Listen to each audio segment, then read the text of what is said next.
Alhamdulillah wassalatu wassalamu ala ashrafil mursaleen Sayyidina wa Maulana Muhammad sallallahu alayhi wasallam.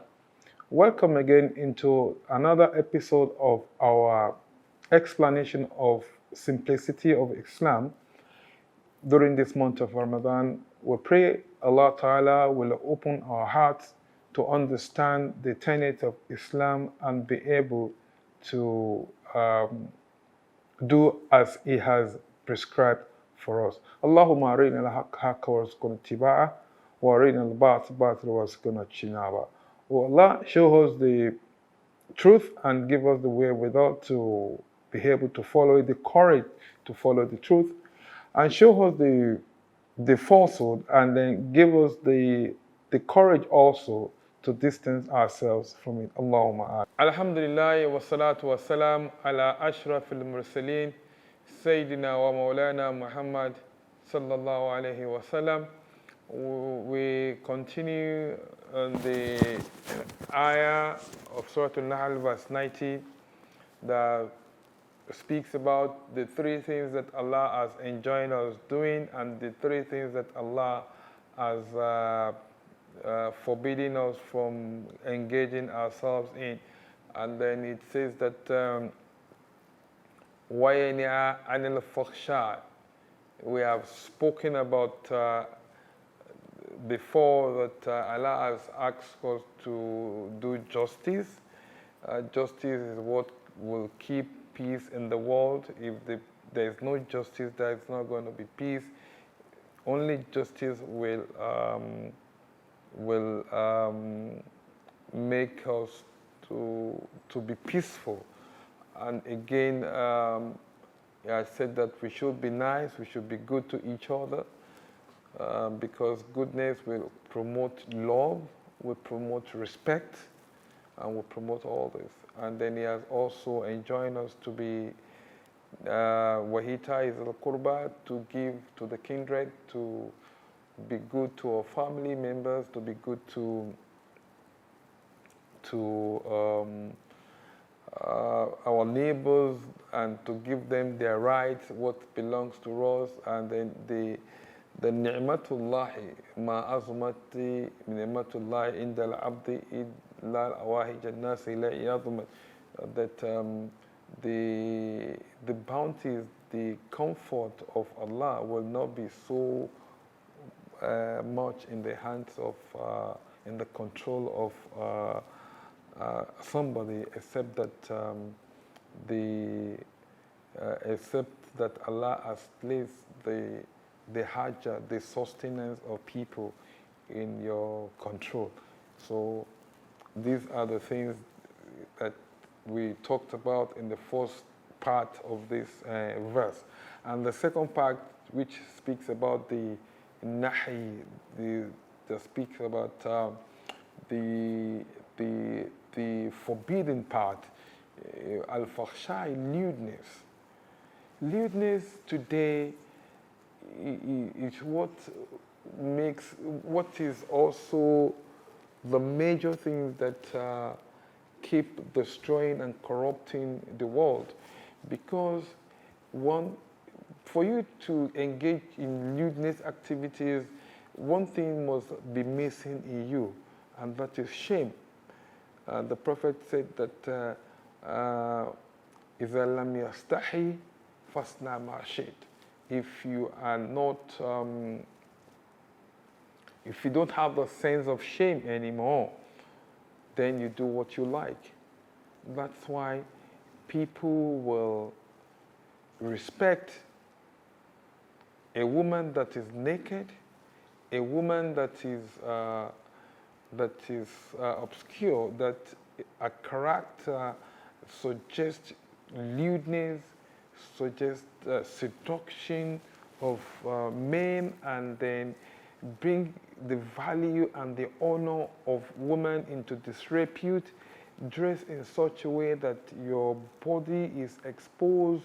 All the things that Allah has used in honoring women is being exposed in the public, and the people, see it, and it becomes the norm. It's become, People are not even worried about it anymore because it's something that you see every day, it's something that you engage in every day, so you don't even care.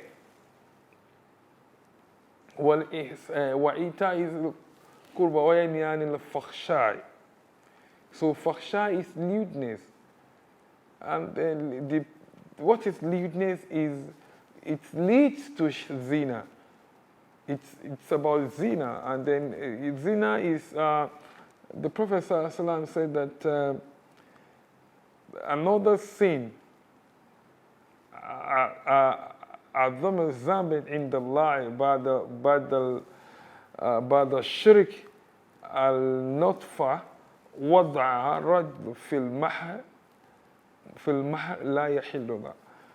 The other sin, the second sin after that of associating with Allah, is for a man to place his seed in the womb that is not legitimate.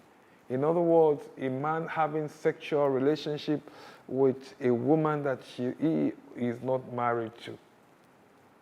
And this is so common. This is so common. May Allah forgive us. And you know what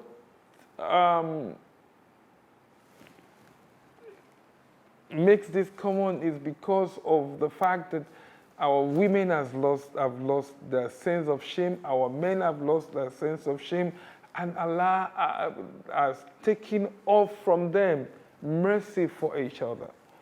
Even the family, the parents must also, teach their words very well. You have to engage them in things that improve their moral virtue. Moral virtue, moral value, family value. Family hierarchy and respect is also very important here. And then again, you train a man like a man. You train a woman like a woman. When you're training your child, you must let them realize and understand the physiology, their body components, and let them understand the functions and what it would bring, how and when they will use it, where, and all these are all the things that you need to teach your children from their young age, and let them realize that exposing their body, giving their nakedness to somebody that is not legitimate, even to somebody that is legitimate like their father, their mother, it gets to a stage that when you can take your bath for yourself, your parent does not need to know what is under the cover of your cloth. So the Prophet, the Quran has taught us to be modest in dressing, to be modest in our speech, to be modest in our talk, in our walk, in our attitude, in our character. When modesty leaves a generation, that generation will dwell in destruction and immorality. May Allah save us, save our generation, save our country, save our world. Well, munkar. Munkar is something that your mind does not support. Things that you will not love that is done to you. Things that you will not want to be visited on you. This al-munkar has a lot of explanation and expansion. You don't want people to take your money unlawfully. Don't take people's money unlawfully. You don't want people to take your life. Don't take people's life unlawfully, subliminally. The point is, you don't want people to blackmail you. Don't speak evil of people. Don't talk about people about what is not true about them. Even if you want to talk about what is true about them, you have to be modest and be careful. فَوَيْلٌ لِكُلِّ هُمَزَّةٍ لُمَزَّةٍ الَّذِي جَمَعَ مَالًا وَعَدَّدَهُ يَحْسَبُ أَنَّ مَالَهُ أَخْلَدَ. So these are the people, when somebody is coming, you looked at him from afar, you talk evil about the person, and when the person approaches you or come close to you, you hug the person, very well, and you try to appreciate the person, something that you have abused, something that you have condemned in the far. So we have to be careful about our reactions and actions. So ask yourself, if this is done to me, will I be happy? Will I have? And respond to your question by yourself. Wal-baghi. Al-baghi is dhulm, is doing wrong, is being wicked. Don't be wicked to people. Don't be wicked. Wickedness encompasses everything. A driver who drives one way is being wicked to the other road users. A driver who stopped where he's not supposed to pick passenger, a commercial driver who stopped where he's not supposed to pick passenger is being wicked to the other road users. A man who had his meal in his car and throw the dirt into the street is being wicked. An Okada rider who feels that taking one way is his right is being wicked to the passenger he's carrying. Is being wicked to other users. We have to be very careful about this. So we have to be nice to each other, nice to the environment, nice to other creatures of Allah, nice to the animals, the domestic animals. If you are not ready to feed your domestic animal, why are you, keeping them? Why did you bring them home? Even if you are going to kill an animal for consumption, you have to be, you kill in such a way that death comes immediately. Even if you are going to kill an ant, an insect, you kill.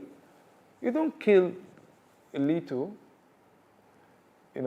Growing up, if you want to kill a cockroach, you start killing by removing the legs one by one and all that. This is wrong. So Allah is telling us all this. يَعِدُّكُمْ لَعَقْلَكُمْ تَذَكَّرُونَ.